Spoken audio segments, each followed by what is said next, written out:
Ben, let's take it a little bit around the corner. Do you think private sector individuals, professional bankers, accountants, lawyers, well, journalists, for example, do have a place in political governance? Oh, absolutely. Absolutely. The skills that each of these professionals have are clearly needed in governance, and I'll encourage a lot more professionals to go into governance. We lose our right to complain about whether things are working or not if we simply stay out of it. Talk to us about managing the economy of Lagos State. You've been through you were a little bit part of the past administration of the then Governor Bola Ahmed Tinubu. Then you've been with the current Governor Babatunde Fashola, His Excellency, for the last 8 years as well. So you've been here for quite some time. Talk to us about managing Lagos. What are the challenges, and what do you think the learning curves are that could be spread across Lagos State, across the remaining 35 states and perhaps the FCT? We have tried to bring some of the private sector disciplines and approaches in terms of management into managing the economy of Lagos State.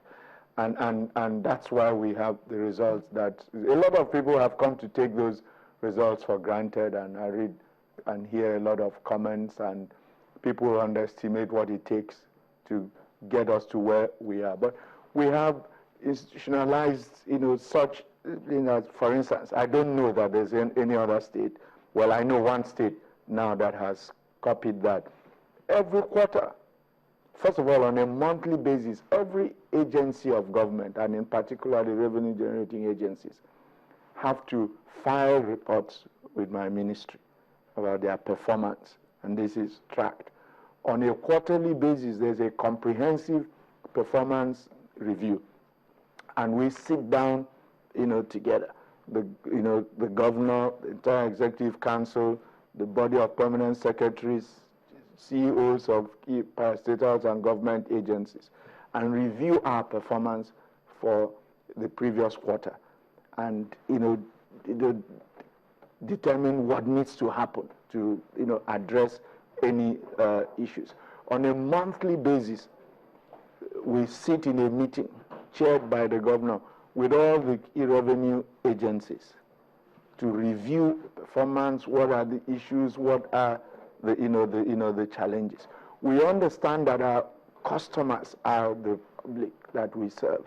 So we also have an active mechanism for taking feedback from our customers, so to say, and really addressing need. Because if you're in any business and you're not keeping an eye on the satisfaction or otherwise of your customers, you will not succeed.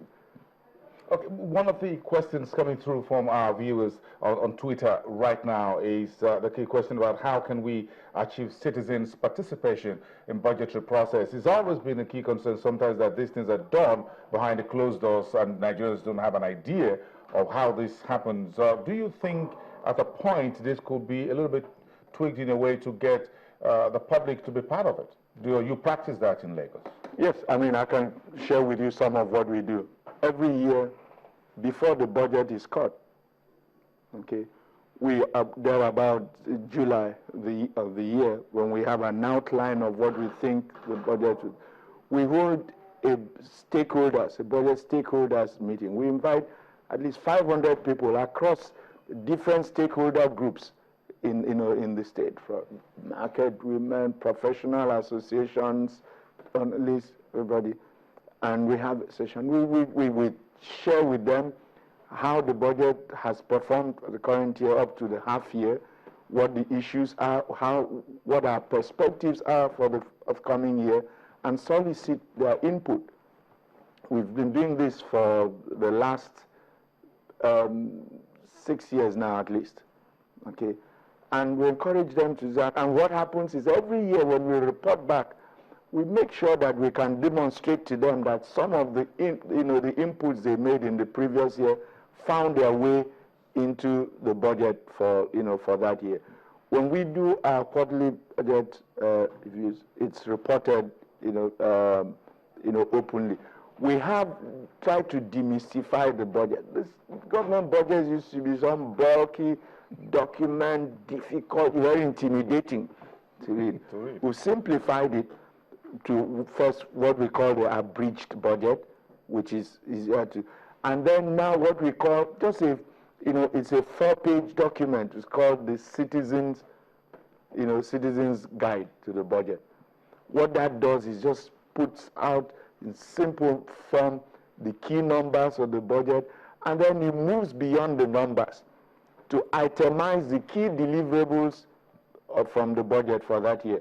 So if the budget for that year envisages that we will build, 100 classrooms in education, it will be stated there. Because otherwise you can just put numbers. If I may cut in there very quickly, do you recommend this process at the federal level under the new administration from May 29? I believe so, because it's worked for us, and even if I say so, we have reported consistently the best budget performance among all the governments, federal and state. One very quick question again, because the time is closing in on this, and this is very interesting conversation. How do you think Lagos can be better managed moving forward? So what needs to change in Lagos, and what needs to continue? But we need to move again in, we need we have made quite some progress in terms of internally generated revenues. We're still not where we ought to be. Okay, we have demonstrated an execution capacity. Our singular most important limiting factor is the resources available. A lot of people, we run a budget of approximately ₹500 million naira. For the size of Lagos, this is 22 million residents, larger than most countries on the continent. And the challenges that we face, that's not nearly enough. So, yes, can we also improve, efficiencies in terms of service delivery? Yes, and that's something we're focusing on. Going forward, you will see there's a lot of deployment of technology that, that is going to come into, which will, improve, our service delivery, and with that, we then also expect to see a more satisfied public. Talk to us finally about Ben Akabweze, the banker, the accountant, the public administrator. Do you see yourself at some point in the future as a presidential hopeful for Nigeria?